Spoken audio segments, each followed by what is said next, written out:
आगे बढ़ेंगे, बात जम्मू कश्मीर की सलामती सूरत हाल की भी करेंगे क्योंकि कुछ आदादोशुमार सामने आए हैं। मुसलसल हम आपको बता रहे हैं गुज़श्ता कुछ महीनों के दौरान टारगेट किलिंग के वाक़यात बढ़े हैं, इजाफा हुआ है। इन सब के बीच में मुलाजमीन का एहतजाज, सरकार की पॉलिसीज़ में तब्दीलियाँ और ये सब हमने देखा। लेकिन आज भी कश्मीरी पंडित हों या फिर रिजर्व कैटेगरीज के तहत जो मुलाजमीन हैं वो जम्मू के अंदर सरगर्म नजर आते हैं, एहतजाज करते हैं। ये सब क्यों हुआ है? क्योंकि टारगेट किलिंग के इंसिडेंट्स पिछले कुछ वक्त के दौरान बढ़े हैं। 2022 का जहां तक ताल्लुक है तो इस साल 2022 में 23 लोगों ने अपनी जान गंवाई है। 22 ऐसे अटैक्स हुए हैं, 23 लोगों की जान गई है। 23 लोग जिनमें कश्मीरी पंडित हैं, सरकारी मुलाजमीन हैं, राजपूत कम्युनिटी से एक शख्स है, 4 माइग्रेंट्स हैं, 4 लीडर्स हैं पंचायत लेवल पर जो काम करते थे, मकामी कश्मीरी मुसलमान है, कश्मीरी पंडित है, जम्मू कश्मीर पुलिस के एहलकार हैं, फौज के जवान हैं, सीआरपीएफ के पर्सनल्स हैं, यानी सीआरपीएफ में जो जवान काम करते थे, रेलवे प्रोटेक्शन फोर्स के एहलकार हैं। इसके अलावा 3 और भी लोकल्स हैं जो इस बार हुए हैं। 10 लोग सेंट्रल कश्मीर में, जिनमें 7 बडगाम के अंदर, 3 श्रीनगर में, 11 कश्मीर के जनूबी हिस्से में, जिनमें कुलगाम के अंदर 5, 4 पुलवामा के अंदर इस साल मारे गए हैं।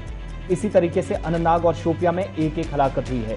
जहां तक बारामुल्ला का ताल्लुक है तो 2 लोगों की जान गई है टारगेट किलिंग के वाकयात में, और बहुत सारे इलाकों के अंदर इसके बाद खौफ और दहशत का माहौल देखा गया। जो इंसिडेंट सामने आए उनमें बहुत सारे ऐसे लोग थे जिसके बाद हमने देखा कि एहतजाज बड़े पैमाने पर शुरू हुए। सरकार ने बड़ी तब्दीलियां भी की लेकिन एहतजाज थमे नहीं। जनवरी इसी साल की बात करें तो जनवरी की 29 तारीख को अली मोहम्मद गनई, जो कि पुलिस एहलकार था, घर के बाहर हसनपुरा साउथ कश्मीर के अनंतनाग जिले में उसे निशाना बनाया गया, जान चली गई।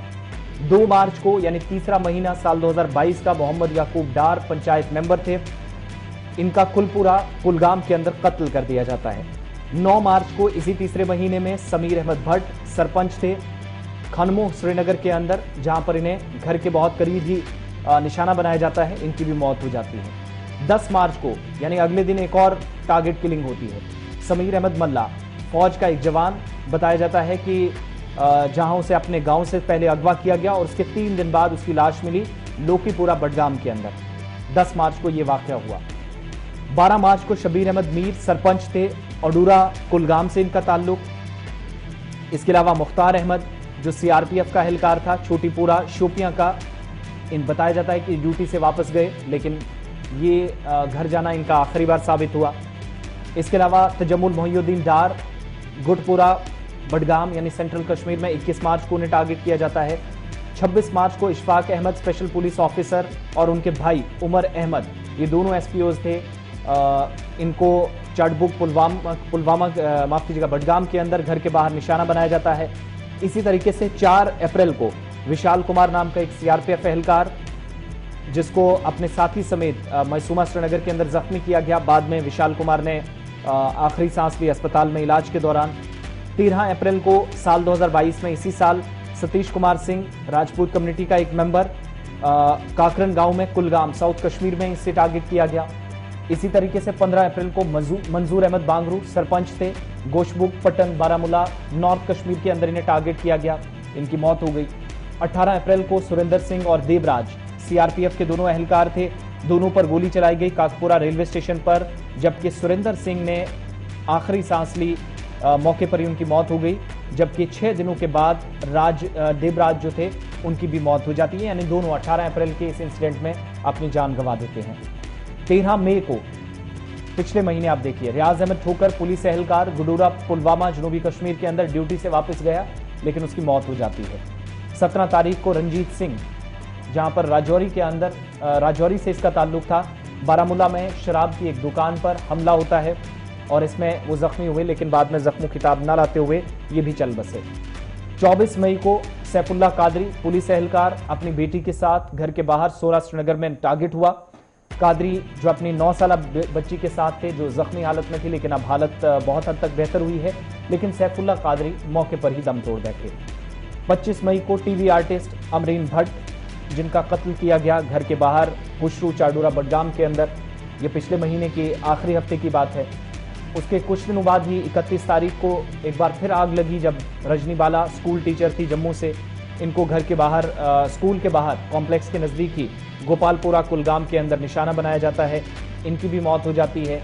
और इसी मई के महीने में हमने देखा कि राहुल भट्ट का भी कत्ल किया गया।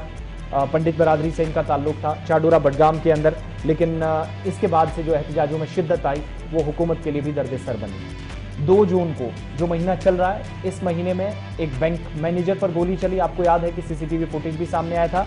विजय बेनीवाल, राजस्थान से इसका ताल्लुक था, अर्रे कुलगाम के अंदर, जहां पर बताया जाता है कि उसे टारगेट किया गया। इसके अलावा दिलकुश कुमार, बिहार से एक मजदूर, उसे भी अपने साथी के साथ मागरेपोरा चाडोरा बडगाम के अंदर ईंट के भट्टे के बाहर जहां उसे टारगेट किया जाता है, वहां उसकी मौत हो जाती है। तो पुलिस, आम शहरी, मुलाजमीन, मकामी, गैर मकामी, तमाम लोग इन हमलों का शिकार हुए हैं। कुल मिलाकर 23 लोग 2022 में 22 हमलों के दौरान अपनी जान गंवा बैठे हैं। ये सारी तस्वीर थी और ये सरकारी आदादोशुमार हैं।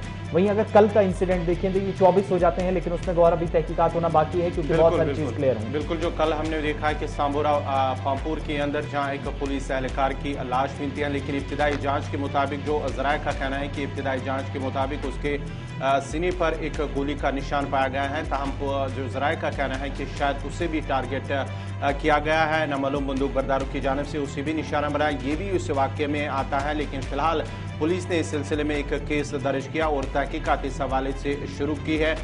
फारूक अहमद मीर नामी पुलिस एहलकार जो घर पे गया था छुट्टी को लेकर और अपने खेत पे गया था काम करने के लिए, लेकिन वहां पर उसकी लाश मिलती है। उसके बाद ही अब माना जाता है कि शायद वो भी इस टारगेट किलिंग में आया है और उसे भी निशाना बनाया गया।